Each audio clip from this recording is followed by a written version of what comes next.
మంచిర్యాల జిల్లా చెన్నూరు పట్టణంలోని సాంఘిక సంక్షేమ గురుకుల పాఠశాలలో మండల న్యాయ సేవ అధికార సంస్థ ఆధ్వర్యంలో న్యాయ విజ్ఞాన సదస్సు కార్యక్రమం నిర్వహించారు.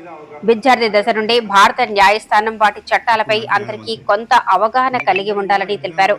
అలాగే మహిళా చట్టాలు, బాలికల భద్రత, సైబర్ క్రైమ్, సోషల్ మీడియాలో జరుగుతున్న మోసాల వంటి అంశాలపై Chennur junior civil judge Ravi వివరించి విద్యార్థులకు అవగాహన కల్పించారు. ఈ కార్యక్రమంలో Chennur junior civil judge Parvathapu Ravi, Chennur bar council మెంబర్లు పాల్గొన్నారు. జనరల్ గా ఎవరైనా కూడా చట్టాలు అనగానే అవి కేవలం న్యాయవాదులకు సంబంధించినవి, లేకపోతే జడ్జెస్ కి సంబంధించినవి, లేకపోతే పోలీస్ వారికి సంబంధించినవి, లేక ఎవరి మీద అయితే కేసెస్ ఉంటాయో వారికి మాత్రమే సంబంధించినవి అని ఒక తప్పుడు అవగాహన ఉంటుంది. కానీ ఈ చట్టాలు ప్రజలందరూ కూడా తెలుసుకోవాల్సిన అవసరం ఉంది.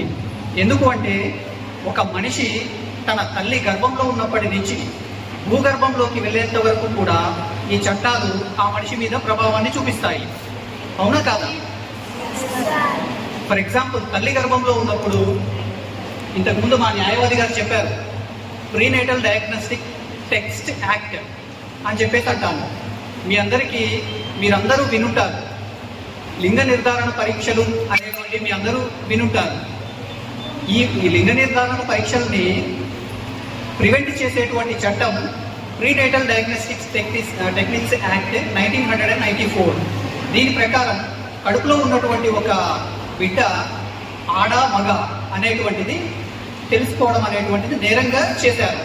ఆ విధంగా నేరంగా పరిగణిస్తే మాకేంటి సార్ లాభం అని చెప్పేసి చాలా మంది అనుకుంటారు. ఆ లింగ నిర్ధారణ పరీక్ష ఏం జరుగుతుంది, లింగ నిర్ధారణ పరీక్ష తర్వాత ఏం జరుగుతుంది అంటే the subsequent consequence of the prenatal diagnostic test is abortion. ఒకవేళ మనకి కావలసిన బిడ్డ మగవాళ్ళు అనుకున్నాం అనుకోండి, ఆడపిల్ల అని తేలితే అబార్షన్ చేయిస్తున్నారు.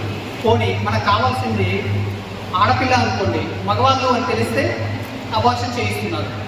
ఏ విధంగా కూడా అందులో ఉన్నటువంటి బిడ్డకి ఇది ఒక మరణ శాసనంలాగా మారుతుంది. కాబట్టి అబార్షన్ అనేది ఒక మరణ శాసనంలాగా మారుతుంది. కాబట్టి దాన్ని ప్రివెంట్ చేయడం కోసము తల్లి గర్భంలో ఉన్నప్పుడే ఈ చట్టాన్ని చేయడం జరిగింది. ఈ చట్టం వల్ల ప్రతి మనిషి కూడా జీవించే హక్కును పొందడం జరుగుతుంది. మొదటిది, తల్లి గర్భంలో ఉన్నప్పుడు ప్రీనేటల్ డయాగ్నోస్టిక్ టెక్నిక్స్ యాక్ట్ 1994 ప్రకారం తల్లి గర్భంలో ఉన్నప్పటి నుంచి మనకి ప్రొటెక్షన్ లభిస్తుంది. ఇక చివరి దశ వూమ్ టు టోమ్. వూమ్ నుంచి మన జీవితం మొత్తాన్ని గడిపేసాము, మనము టోమ్కి చేరిపోయాము. టోమ్కి చేరిపోయిన తర్వాత కూడా ఈ చట్టాలు మా మీద ఏ విధంగా ప్రభావం చూపిస్తాయి అని చెప్పి మీకు డౌట్ రావచ్చు. ఈ జీవిత కాలంలో ప్రతి మనిషి తనకంటూ కొన్ని రిలేషన్స్ ఉంటాయి, కొంత ఆస్తి సంపాదిస్తాడు, వివిధ రకాలైనటువంటి మంచి పనులు ఇవన్నీ చేసినటువంటి వాళ్ళు ఉంటారు. మరి వాళ్ళ ఆస్తి ఎవరికి చెందాలి అనేది సక్సెషన్ యాక్ట్. మన యొక్క రిలీజియన్ హిందూస్కి అయితే హిందూ సక్సెషన్ యాక్ట్, ముస్లిం పర్సనల్ లా, క్రిస్టియన్ లాస్ ఇవన్నీ కూడా ఉంటాయన్నమాట. వీటన్నిటి ప్రకారము తన సంపాదించినటువంటి ఆస్తి ఎవరికి, తన వారసులకి చెందే విధంగా ఈ చట్టాలు బాధ్యత తీసుకుంటాయి. ఒక మనిషి తన తల్లి గర్భంలో ఉన్నప్పటి నుంచి తన భూగర్భంలోకి చేరిన తర్వాత కూడా ఈ చట్టాలు అనేది ఆ మనిషిని ప్రొటెక్ట్ చేస్తాయి. కాబట్టి ప్రతి మనిషి కూడా ఈ చట్టాల గురించి అవగాహన కలిగి ఉండాలి.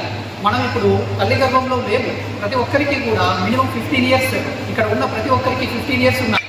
కాబట్టి మీ అందరికీ కూడా చట్టాల గురించి తెలుసుకోవాల్సిన బాధ్యత మీ అందరికీ కూడా ఉంది.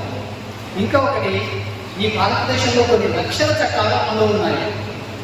Ignorance of law